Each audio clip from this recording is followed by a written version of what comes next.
Sheila. The Lord will. That was fast. Was she waiting long?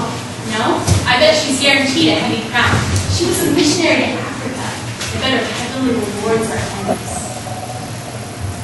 So, how did you get there? No, I'm not too sure. The last thing I remember was eating this dinner with a friend of mine, something going down the wrong pipe. Ooh, that's tough. Any kids? I did at one point. What's your story? Well, I was a senior in high school. I was doing a chemistry experiment for my final. But somebody dropped a vial next to me. Glass went everywhere and I woke up here. Wow. So, what kind of jewels do you think you'll get?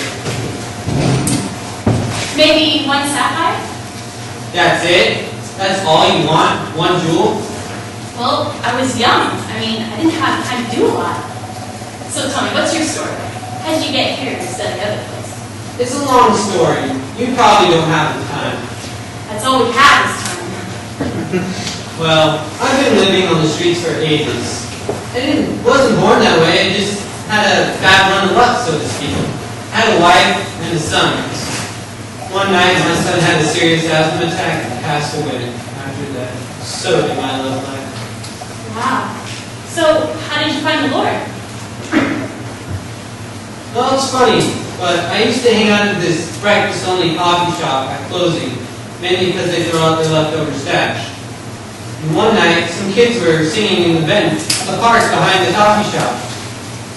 Well, I was in the middle of Dale beans and sour milk. I heard the sounds of Jesus.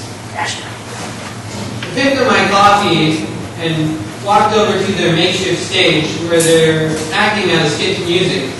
When they were finished, one of the actors took the time to get to know me. She even shook my dirt-covered hand. She explained the gospel message and made sure I had a church to go to. I accepted the Lord that night in my cardboard box. I hope to someday be able to thank Him. You just did. Say what? I was that teenager. I can still remember feeling really bummed. I mean, I had so much homework to do that night. I missed my boyfriend, and my favorite movie was on.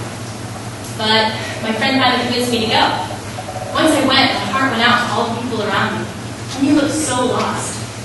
I prayed for you every day, but I always figured my ministry and prayers were all in vain. No, they weren't. Thank you for being obedient. I'm sorry to interrupt, but I'm here because of you too. What? Do you remember an orphanage in Mexico about a year ago? I was one of the nurses there. I do remember, but I don't remember you asking the Lord into your life. Well, I didn't then, not at that time. It was much later. I was so moved by your generosity that I began asking questions everywhere I went. I only accepted the Lord into my heart a day ago. If it hadn't been for you, I wouldn't be here today.